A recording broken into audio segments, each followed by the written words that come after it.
بسم اللہ الرحمن الرحیم نحمدہ ونصلی علی رسولہ الکریم. کل چند دن ہوئے ہیں حضرت حکیم الامت مجدد ملت حضرت تھانوی رحمۃ اللہ علیہ کے مواعظ میں سے الحمدللہ پڑھنا شروع کیا. میرے موجودہ شیخ حضرت شاہ عبد المتین صاحب دامت برکاتہم بہت خوش ہوئے اور میں بہت فائدہ ہوگا انشاءاللہ تعالی. فائدہ تو ہونا ہی ہے ماشاءاللہ.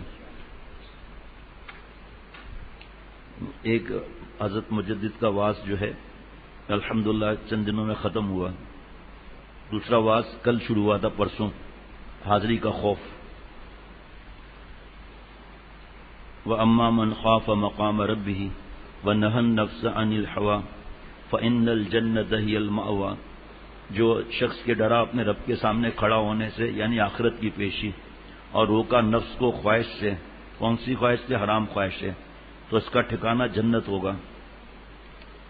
اس کے تھوڑا مثال دے دی تھی.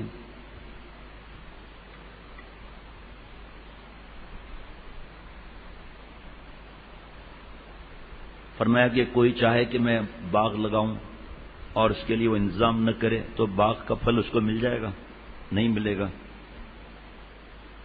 اگر کوئی نماز پڑھنا چاہے مسجد میں لیکن چلتا نہیں اور پوچھتا نہیں کہ راستہ کس طرف ہے، بیان ہوتا ہے کہیں کیا ہوتا ہے، تو کہا جائے گا کہ یہ شخص جو ہے ثواب کو چاہتا ہی نہیں ہے، اس لیے وہ جا نہیں رہا وہاں. اور جب اس سے کہیں کہ نکاح کر اولاد ہوگی تو وہ یوں کہے کہ کون بکھیڑے میں پڑے. نکاح میں ایک رقم خرچ کروں، پھر روٹی کپڑا مکان بیوی کا میرے ذمے ہو، پھر مکان کی ضرورت پڑے اور طرح طرح کی مصیبتیں کون مول لے. میں تو نکاح کرنے کا نہیں، بس بیٹا یا بیٹی چاہیے. یہ سوچے نا کہ اللہ تعالیٰ نے کیسے. ابھی تو مجھے آسان لگ رہا ہے یہ، لیکن جس وقت جس کے زبان سے اللہ نے کہلوایا وہ مثال کتنی زبردست ہے. اس پر کس پر سمجھا رہے ہیں کہ خوف ہو اللہ کی پیشی یاد کر کے اور میں گناہ بھی چھوڑ دوں اور جنت بھی مل جائے. تو اس کا طریقہ کیا ہے؟ یہ جو گناہ چھوڑ دوں، کیا عجیب بات ہے. آگے آئے گی انشاءاللہ تعالی. کیا عجیب بات ہے کہ مجھے جنت مل جائے، اس کے لیے گناہ چھوڑنا ہے. ترتیب ذرا پیچھے سے چلیں گے. جنت فإن الجنت ہی المأویٰ، جنت چاہیے. وہ کیسے ملے گی؟ حرام خواہشات کو روکا. وہ کیسے روکے گا؟ اللہ کا خوف، اتقوا اللہ. وہ کیسے ملے گا؟ کونوا مع الصادقین. اولاد بھی چاہیے اور کہہ رہا ہے شادی نہیں کرنی، نکاح نہیں کرنا، اور کون بکھیڑا کرے. اچھا جی، تو ایسا لڑکا پھر احمق ہے، کیونکہ اللہ میاں نے تو اس خاص کام کو اولاد کے ذریعے رکھا ہے. جو اس کو اختیار کرے گا اولاد ہوگی. اور جیسے کوئی چاہے کہ پیٹ بھر جاوے اور اس سے کہیں کہ کھانا کھاؤ، لقمہ چباؤ، نگلو، پیٹ بھر جائے گا، تو یوں کہتا ہے کہ میں تو یہ نہیں کر سکتا. کہ ایسا شخص پھر احمق ہے یا نہیں کہ کھانا کھاؤں پھر چباؤں پھر آگے چلا جائے؟ یہ کیسے ہو سکتا ہے؟ اور پیٹ بھی بھر جائے؟ نہیں ہو سکتا یہ. سبحان اللہ. اب تعجب یہ ہے کہ یہ قاعدہ دنیا کے کاموں میں تو ہر ایک کو سمجھ میں آتا ہے، چاہے جاہل ہو، چاہے بڑا ہو، چاہے چھوٹا ہو، چاہے واقف کار ہو. سب کے نزدیک مانا ہوا ہے کہ جس چیز کا حاصل کرنا منظور ہو تو اس کے ذریعوں کا بھی پہنچانا ضروری ہے. مگر جب دین کا معاملہ ہوتا ہے تو بڑے بڑے تصویر والے، بڑے بڑے بیان والے، بڑے بڑے نمازی، بڑے بڑے سمجھدار لوگ بیوقوف بن جاتے ہیں. وہاں مقصود کی زبانی طلب کو طلب کہنے لگتے ہیں. میں اللہ سے بہت محبت کرتا ہوں. ابھی تو جمعے میں ظاہری بات ہے میں سامنے بیٹھا ہوں نا، سیدھی سی بات ہے، ادھر دیکھ رہا ہوں ادھر دیکھ رہا ہوں. لوگوں کے آنکھوں سے مال چاہیے ہوتا ہے.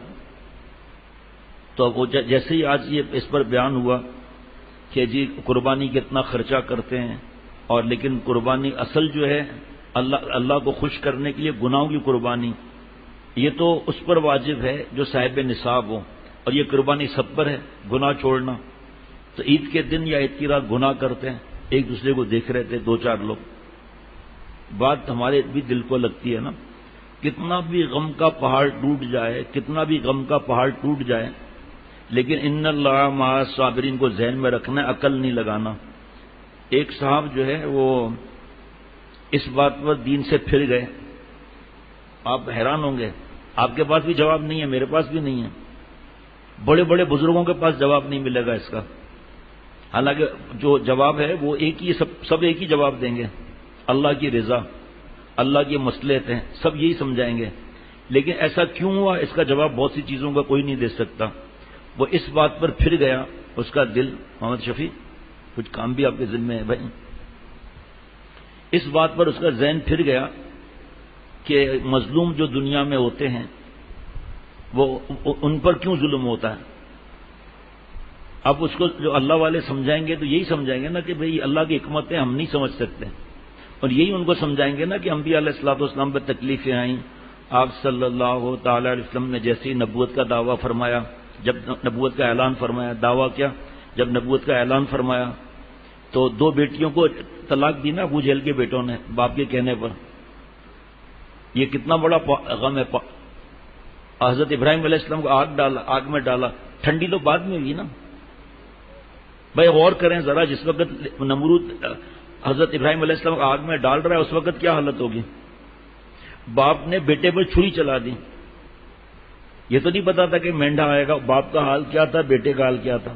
آپ نے بیان سنا پچھلے جمعے کو اور 2-3 دن پہلے سنا تھا کہ کس طرح میرے بابا میرے ہاتھ باندھ دیجئے، بابا چھری کو تیز کر دیجئے، بابا کپڑے پر آپ کے چھینٹے نہ لگے خون کے، بابا مجھے دیکھ کر آپ کو پیار آ رہا ہے، آپ کو مجھے دیکھ کر پیار ہے، مجھے اوندھا لٹا دیجئے. یہ پڑھنا آسان ہے نا. اللہ کتنے پیارے ہیں کہ 86 برس کی عمر تھی حضرت ابراہیم علیہ السلام کی جب اللہ نے بیٹا عطا فرمایا. اس وقت یہ نہیں پتا تھا کہ ایک بیٹا اور آنے والا ہے، حضرت اسحاق علیہ السلام. ایک ہی بیٹا جس کو لاڈلا بیٹا کہتے ہیں، اکلتا بیٹا کہتے ہیں. اب یہ اہل علم سمجھائیں گے. کوئی پوچھے کیوں، توبہ توبہ توبہ، اس کا کیا جواب ہوگا کیوں. احد کے میدان میں کیوں 70 شہید ہوئے. اب یہ پھر یہ ایک شخص اللہ سے دور اس بات پر ہوا کہ یہ بھاری لوگ ہوتے ہیں، اس پر ظلم کیا جاتا ہے، زنجیروں میں باندھا جاتا ہے، عزتیں لوٹ لیتے ہیں. میں جس زمانے میں اسلام اخبار پڑھتا تھا برسوں پہلے، تو اسلام اخبار بھی اس وجہ سے ویسے نہیں پڑھتا تھا، اسلام بھی اس اخبار سے، اس میں کوئی تصویر نہیں ہے، لیکن پھر پیٹ خراب رہنے لگا اور جوش اٹھنے لگا کہ میں جواب دوں. اس کی طرف سے جواب پڑھا نا، الزام پڑھا، جواب پڑھا، تو اس میں پھر حالت ہو جاتی تھی. بہرحال وہ ابھی اس وقت بات کرنے کا موقع نہیں. تو میں اب تک مجھے یاد ہے کہ وابڈا کا کوئی انجینئر تھا، تو اس علاقے کے زمیندار نے اس کو جو ہے وہ یہ جو گھٹنے ہوتے ہیں نا ہاتھ جس سے بچے کرولنگ کرتے ہیں نا، اس طرح کا اس طرح کرو، ساتھ میں گنے لیے ہوئے کھڑے، کہ آپ کتے کی طرح بھونکو، اور بیچارے کو لاتے ماری اس لیے کہ رشوت نہیں لیتا. یہ میں نے خود پڑھا ہے واقعہ اخبار کا، اور یہ کوئی نئی بات تو ہے نہیں. پھر ایک واقعہ پڑھا، بڑی طبیعت خراب رہتی تھی کہ خاتون کو بے عزت کر کے بہت برے طریقے سے بازار میں گھموایا گیا.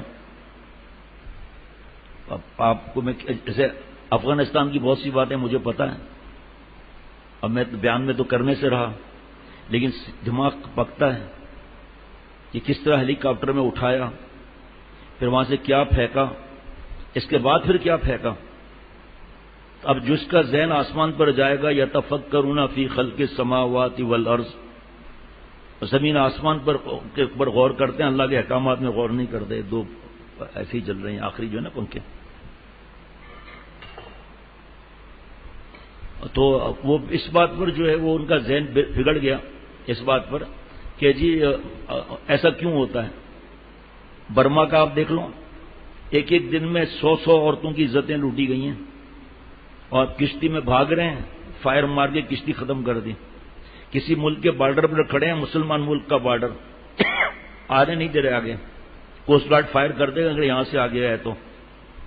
نمکین پانی کتنا پیے گا آدمی، وہیں بیچارے تڑپ کے مر گئے، شہید ہو گئے بیچارے. اور بھی ایسے بہت سے واقعات، ایک ساتھ 5 چلے گئے گھر کے افراد. یہ کوئی سمجھا نہیں سکتا اس کو. یہ سمجھائے گا کہ بھائی اللہ کے واسطے چٹنی دماغ کو بنا کر اللہ سے دور نہ ہو جاؤ، اللہ کے فروٹ میں غور کرو، بادام میں غور کرو، زمین آسمان میں غور کرو.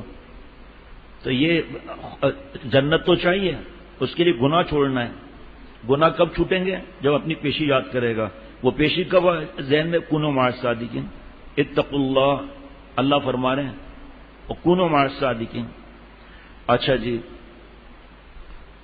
فرمایا کہ وہاں مقصود کی زبانی طلب کو طلب کہنے لگتے ہیں اور دل میں اطمینان ہوتا ہے دو چار تقریریں کر کے کہ ہم بڑے مولا کے طالب ہیں، اور اس طلب پر نتیجہ ضرور ہوگا نعوذ باللہ۔ اگر یہ دین کے معاملے میں ٹھیک ہے تو اس کو بھی ماننا چاہیے کہ زبان سے اولاد اولاد کہنے والا بھی بچے کا طالب ہو، اور امید رکھنی چاہیے کہ ایسے شخص کو اولاد ہوگی۔ کیسے ہوگی معلوم نہیں، کس طرح ہوگی، شاید مرد کے بچہ پیدا ہوگا، حالانکہ فرق کوئی وجہ نہیں کہ دنیا میں ذریعوں کو دخل ہو۔ ہر دنیا کا کوئی کام لے لو آپ، چشمہ لگائے ہوئے ذریعہ ہے، یہ کیسے وہ ان کے پاس ٹیکنالوجی ہے جس سے وہ چشمے کا نمبر بتاتے ہیں، تو کیسے وہ اس کے اندر وہ رکھتے ہیں جو جس کا تعلق آنکھ کے نور سے اور آنکھ کی سیٹنگ جو اللہ نے کی ہے اس سے ہے۔ وہ لیزر پتہ نہیں کیا نکلا ہے کچھ برسوں سے، اس پہ جو نمبر ہوتا ہے زیرو ہو جاتا ہے۔ میں ایسے ہی نہیں کہہ رہا ہوں، میرے دوست نے آئی اسپیشلسٹ، وہ ایسا اور کیا بھی ہے، وہ چشمہ ہوتا ہے حافظ ڈاکٹر شفقت کا چشمہ کتنے برسوں سے آپ کہاں ہے؟ یہ کیا ٹیکنالوجی ہے؟ یہ انجینئر صاحب این ای ڈی آپ بتا سکتے ہیں؟ ارکم میاں آپ بتا سکتے ہیں کیا ٹیکنالوجی ہے؟ آپ کہیں گے بھائی جان چھوڑیں، بھائی علاج کراؤ، دھندلا نظر آ رہا ہے ٹیسٹ کراؤ آنکھیں۔ یہ دوسرا فوجی بیٹھا ہوا ہے، سب ایسے ہی ہوتے ہیں آپ لوگوں جیسے کیا ڈیوٹیوں پر کیا سے کرتے ہیں آپ لوگ؟ عجیب آدمی ہے، ٹھاٹ سے سو رہا ہے۔ اصل میں بیویوں سے پٹ کر آتے ہیں، وہ غم یاد آتا ہے، سوچتے ہیں کہ یہاں پر کیا چیزیں لکھی ہیں، میری بیوی ایسی کیوں نہیں ہے، ارے بھائی میں ایسا کیوں نہیں ہوں، یہ سوچنا چاہیے نا۔ واہ واہ واہ کیا انداز ہے۔ وہ یہ کہ فرمایا کہ بلکہ غور سے دیکھا جائے تو معاملہ اس کے خلاف ہے، ذریعوں کو دخل ہے، اور آخرت میں نہ ہو بلکہ غور سے دیکھا جاوے تو معاملہ اس کے خلاف ہے، وہاں بھی ذریعہ ہے۔ وہاں پر دیکھیں نا، آم کے درخت میں آم کون لگاتا ہے؟ اللہ تعالیٰ لگاتے ہیں، ذریعہ کتنا چلا۔ ابھی میں نے ایک چشمے کی مثال دی ہے جو رات دن ہے، لیکن ایک شخص نہیں بتا سکتا کہ ٹیکنالوجی کیا، خود ڈاکٹر بھی نہیں بتا سکتا کہ آنکھ کی ٹیکنالوجی کیا ہے اور یہ کیسے مشین کام کرتی ہے لیزر سے، اور لیزر بتا دے گا، وہ ٹیکنالوجی بھی بتا دے گا کہ ہے کیا، لیکن وہ مانتے ہیں۔ وہ یہ کہ دنیا کے اسباب کو اتنا دخل اپنے مقصدوں میں نہیں جتنا آخرت کے اسباب کو اپنے مقصدوں میں دخل ہے، یعنی دنیا کے ذریعے پہچاننے سے یہ ضروری نہیں کہ مقصد حاصل ہو ہی جاوے، جیسے آگے شاید لکھا ہوگا جیسے میاں بیوی کہ وہی نکاح ہو گیا، اللہ نے جی شریعت نے جو اجازت دی اولاد نہیں ہو رہی، تو یہ ضروری نہیں کہ اولاد ہو، بیٹا چاہیے بیٹی یا دونوں، سب اللہ نے فرما دیا قرآن پاک میں یا نہیں؟ اچھا جی،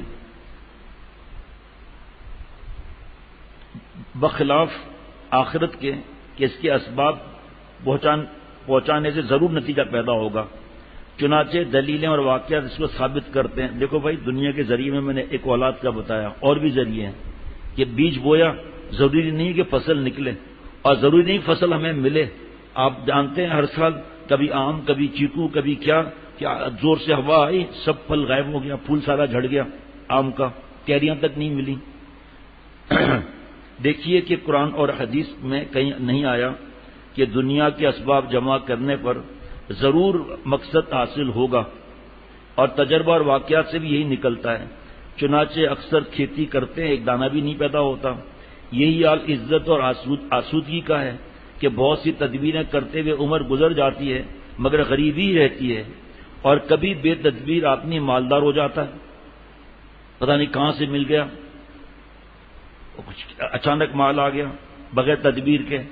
میں اللہ تعالیٰ کی رحمت سے بابا کے پاس سیکھا میں نے کچھ 15 سال سے اب تک میں نے بہت بڑی تعداد میں لوگوں کو سکون سے نہیں دیکھا، جیسا وہ چاہتے ہیں کہ میرے پاس اتنا بیلنس ہو کہ میں فٹافٹ خرچہ کروں اپنے اسٹاف تنخواہ وغیرہ، نہیں، ایک آدمی نہیں، آج بھی آپ چلے جاؤ مارکیٹ میں پتہ چل جائے گا کتنے لوگ سکون کتنے نہیں ہیں۔ میرا اکیلے کو چھوڑ دو نا آپ، میرا اکیلا تجربہ کون سا سر آنکھوں پر رکھنے کا ہے، سب حالات آپ کے سامنے، ہر وقت قرضہ، ہر وقت ہاتھ پھیلانا، ہر وقت بے سکونی. آپ دیکھیں جیسے مشہور ہے کوئی مٹھائی کی دکان، قرضہ بھی نہیں ہے کوئی، لیکن روزانہ اپنی کوالٹی کا خیال رکھنا ہے، روزانہ جینا ہے، روزانہ مرنا ہے. روزانہ آپ یہ دکان بند نہیں کر دیتے کہ صاحب یہ کوالٹی خراب ہو جاتی ہے، لوگ شکایت کرنے آتے ہیں، ہم بدنام ہو جائیں گے، چلو دکان ہی بند کر دو. نہیں، اس کا تدارک کرتے ہیں کہ بھائی آپ کی رس ملائی خراب ہوئی ہے 1 کلو، یہ 2 کلو، یہ نئی مٹھائی ہے یہ آدھا کلو، یہ بھی آپ کے لیے. ناراض نہیں ہونا بھائی، واقعی ہماری غلطی ہے. پھر اور خیال کرتے ہیں. دین کے معاملے میں چپ چاپ، جہاں اللہ اعلان فرما رہے ہیں سکون اور چین، وہ گناہ چھوڑنے پر ہے. گناہ نہیں چھوڑتے، تجربے کر کر کے بڈھے ہو گئے، مر گئے، لیکن وہ جو دل چاہتا ہے ویسا نہیں بن رہا، کیونکہ طریقہ نہیں ہے نا. طریقہ تو تقویٰ کا ہے، اس تقویٰ کی فکر نہیں کرتے. اگر لوگ غور کریں، اب اتنا مزہ آ رہا ہے آگے میں کیا کروں، آپ کو وقت بھی دیکھ رہتا ہوں. اگر لوگ غور کریں گے تو یہ کبھی نہ کہیں گے کہ عزت و مالداری تدبیر پر ہے. میں نے خود ایسی صورتیں دیکھو، میں کیا بولوں، حضرت مجدد فرما رہے ہیں کہ جن کی اوقات کسی وقت میں 2 آنے کی تھی، آج وہ لکھا پتی ہو گئے. اگر آپ کہیں کہ انہوں نے تدبیر سے اس قدر مال حاصل کیا ہے، تو میں کہتا ہوں آپ ان کے پاس جائیے اور اول سے آخر تک ان کی عمر کے حالات لکھیے، اور ان کی ساری تدبیریں بھی لکھیے کہ پہلے ان کے پاس 2 آنے تھے، انہوں نے فلاں سودا خریدا اور صبح سے شام تک پھیرے کر کے بیچا، اور اس میں سے 1 آنا نفع ہوا. 1 آنے میں آدھا کھایا، آدھا اصل میں شامل کیا کیپٹل میں، اور اگلے دن 2.5 آنے کا سودا لے کر پھیری کی، 3.5 آنے یا 4 آنے ہو گئے. اس طرح اصل مال بڑھتا گیا، یہاں تک کہ جب آنوں کے روپے ہو گئے تو کچھ بچانے لگے. جب ایک رقم کافی ہو گئی، جائیداد خرید لی. پھر اس کی ابھی ایک تازہ واقعہ بتا رہا ہوں. کل ایک صاحب ہمارے دوست بیان تھا مرکزی، میرے پاس یہاں آ کر بیٹھے، کہ میں ہمیشہ آپ صلی اللہ علیہ وسلم کی طرف سے قربانی کرتا ہوں، لیکن میرے پر قرضہ پہلے ہی بہت ہو گیا. میں نے ان سے کہا تھا کہ بھئی آپ کے اوپر یہ جان فدا کرتا ہے، آپ پلاٹ ابھی مت بیچو، آپ کی جمع پونجی یہی ہے، آپ ریٹائر ہو چکے ہیں. جب یہ قرضہ نہیں ہے، جو خون کا رشتہ ہے، وہ رشتہ بتانے کی ضرورت نہیں. خیر آپ لوگ جانتے بھی نہیں ہے، بیٹا اور ایک ہی اور بہت محبت اور فدا ہونے والا. میں نے کہا بیٹے کا کوئی قرضہ ہوتا ہے، لیکن اصول یہی ہے کہ آپ قرضہ لو بیٹے سے، اور پھر اللہ آپ کی عمر میں برکت دے تو وراثت تو پھر ان کے پاس ہی آنی ہے. پہلے قرضہ مائنس ہوگا، پھر وراثت تقسیم ہوگی نا. اور بیٹا بھی میں جانتا ہوں خود مجھ سے بہت محبت کرتا ہے. بیٹے نے قرضہ دیا والد صاحب کو، چل رہا ہے، وہ دام گرے ہوئے پلاٹوں کے، بڑی زبردست جگہ پر پلاٹوں کے دام گرے ہوئے. بیٹے نے کہا آپ فکر کیوں کرتے ہیں، میں بیٹا ہوں نا. وہ تو بیچارہ ایسے ہی دے رہا تھا. والد صاحب نے کہا نہیں قرضہ ہے آپ کا. کہا میں نے پھر وہ قرضہ، کیونکہ وہ قرضہ پیسہ ملنے والا ہے نا، تو قربانی بھی کی، لیکن کہا میری ہمت نہیں ہو رہی تھی کہ آپ صلی اللہ علیہ وسلم کی طرف سے قربانی کروں کہ پھر قرضہ لوں. تو پھر پریشان تھا، دل میں آیا اتنا قرضہ ہے تو 25,000 اور صحیح. کہا میں نے 25,000 کا بکرا لیا 8 دن 10 دن پہلے، اور دوسرے دن پلاٹ کی قیمت 25 لاکھ بڑھ گئی. کتنا خرچہ کیا؟ 25,000، اور ایک بار 10 کا وعدہ ہے تو 2.5 لاکھ ملنے تھے نا، لیکن دینے والا اللہ ہے. کتنا، اور پھر جتنا یہ دن گزرے نا، ہر دن لاکھ روپے بڑھا ہے. اب آپ سوچو ذرا، اب جب ہم زکوٰۃ نہیں دیں گے، صدقات نہیں کریں گے، او یہ چپراسی ہمارے دفتر کا منشی 500 روپے دے تو بھائی اس کو صدقے میں، اور بڑا تیر مار دیا بھائی. حالانکہ اخلاص ہے، 500 روپے بھی منع نہیں، لیکن اللہ نے آپ کو دیا تو مال بہت ہے نا. وہ ڈر لگتا ہے کہ میں کنگلا نہ ہو جاؤں، حالانکہ ہو ہی نہیں سکتا. پورا آپ کو میں حدیث وقت دکھا سکتا ہوں کہ پورا مال صدقہ کرنے کو منع ہے. ایسا تو بات نہیں ہے.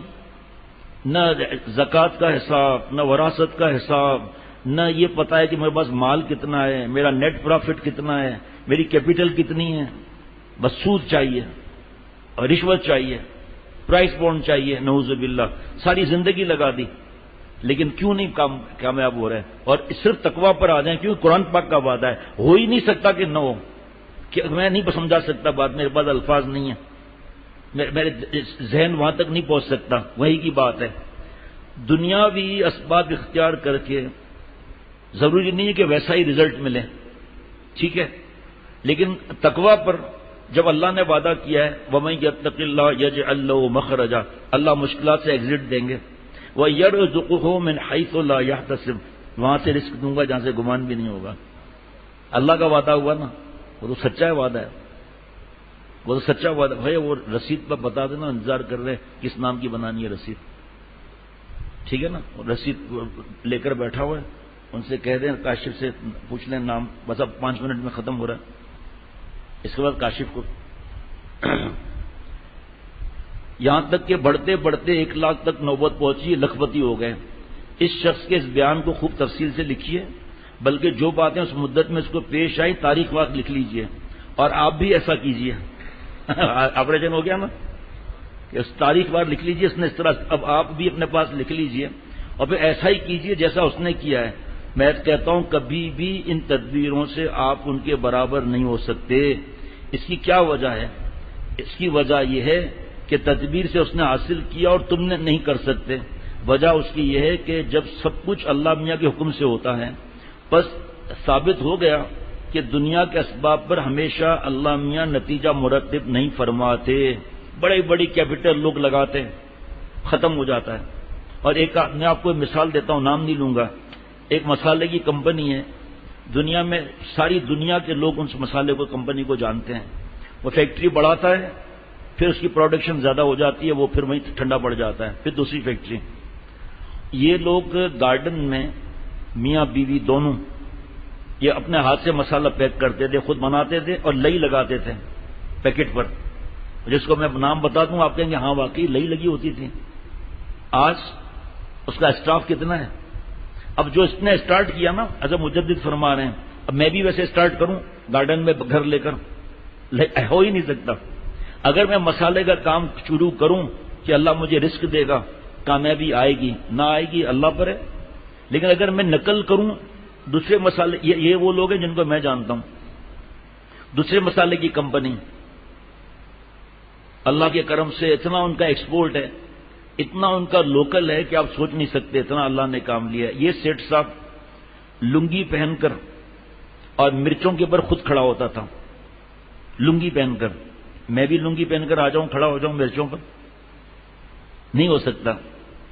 آخری بات بتاتا ہوں, ایک ایسی فیکٹری جس میں میرا جیسا آدمی گاڑی سے ایک کونے سے دوسرے کونے جائے, یہ صاحب ان کی کمپنی کا مالک آج بھی لوگ زندہ ہے جنہوں نے فریسکو چوک پر دیکھا ہے اس کو, سموسے اور جلیبی کا ٹھیلا لگاتا تھا. یہ اللہ نے کہاں پہنچایا اس کو بھائی؟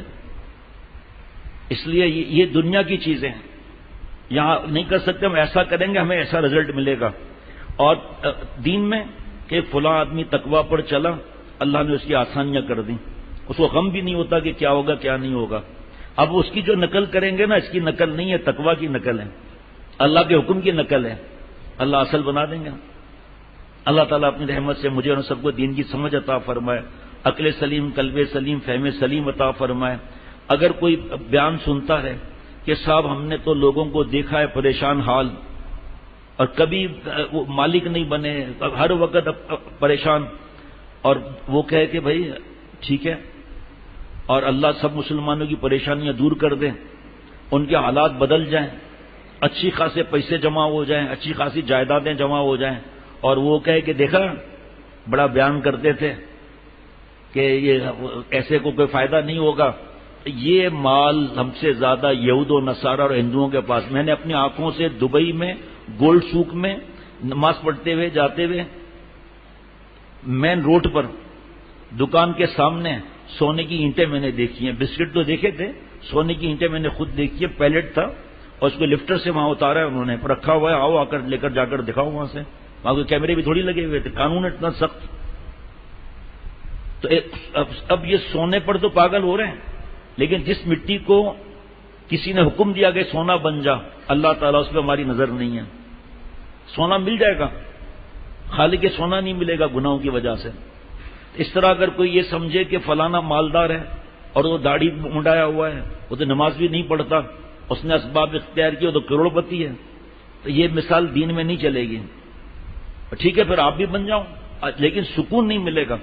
چین, سکون, اطمینان صرف اور صرف اللہ تعالیٰ کو راضی کرنے میں ہے. اللہ تعالیٰ عافیت کے معاملہ فرمائے.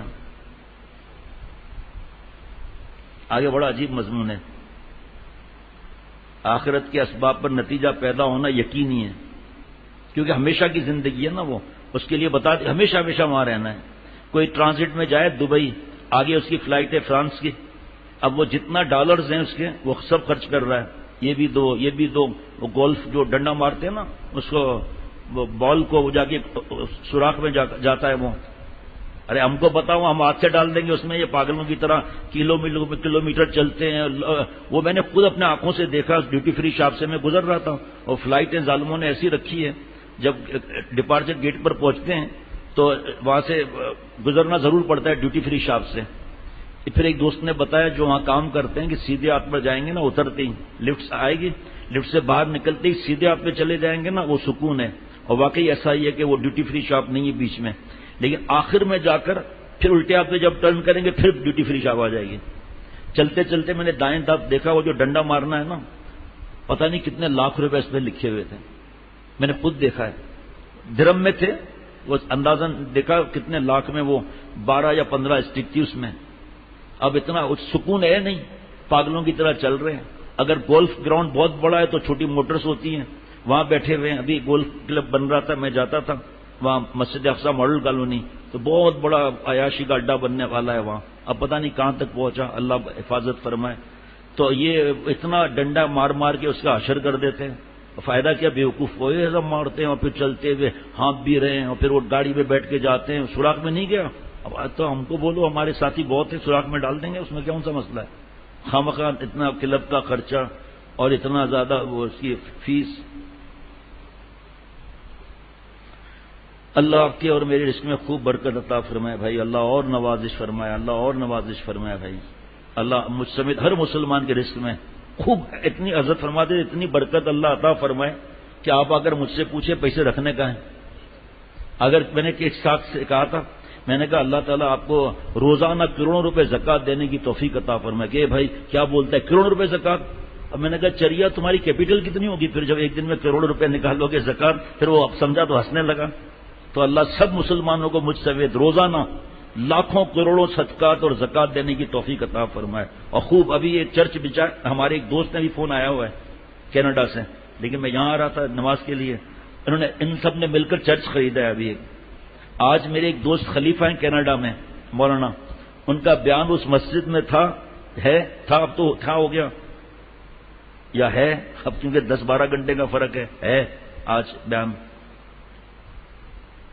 چرچ خرید کے مسجد بنائی، اس کا افتتاح ہے ماشاء اللہ. الہی خانہ انگریز گرجا، الہی خانہ انگریز گرجا، یہ گرجا گھر، یہ گرجا گھر، یہ گر جا. اسلام میں بس، باقی سب مذاہب منسوخ ہو گئے، سب کتابیں منسوخ، صرف قرآن پاک، اس میں سب وعدے لکھے ہیں. یہ اللہ مجھے اور سب کو عمل والا بنائے. ربنا تقبل منا انک انت السمیع العلیم. السلام علیکم ورحمۃ اللہ وبرکاتہ.